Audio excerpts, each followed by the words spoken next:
سلام، اینجا ایستگاه فرایبورگ هاپبانهوف هستش. این قسمتی که من دارم به موازات اینجا میرم پله معمولیه، میره بالا جایی که اشتقاسبانه قرار دارم.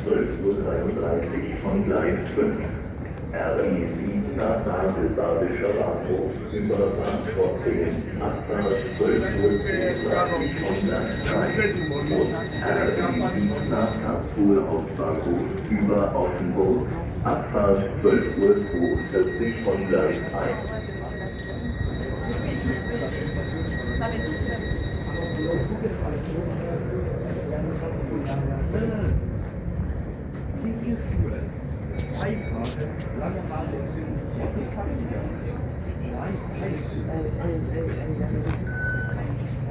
Ich weiß nicht, ob das Favorit irgendwie oder Trotz ist. Oder ich weiß es nicht.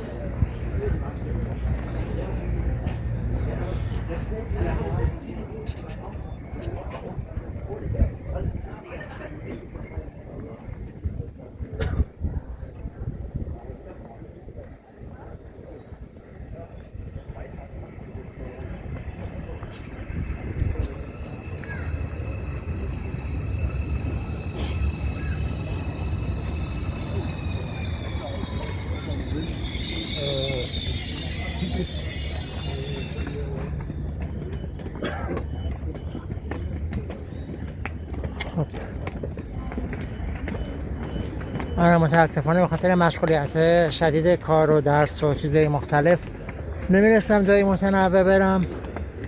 باز همین روزمره رو فیلم میگیرم میفرستم. حالا شاید کسی مورد استقبالش بود و دوستش واقعا ببینه.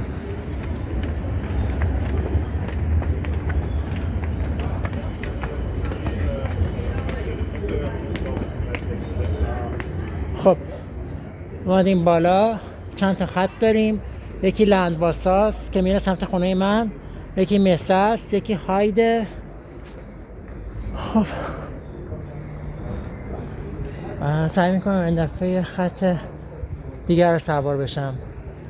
لندواسا که یکیش میشه هورن شتور، هاید مسه میشه مسه رو سوار شد.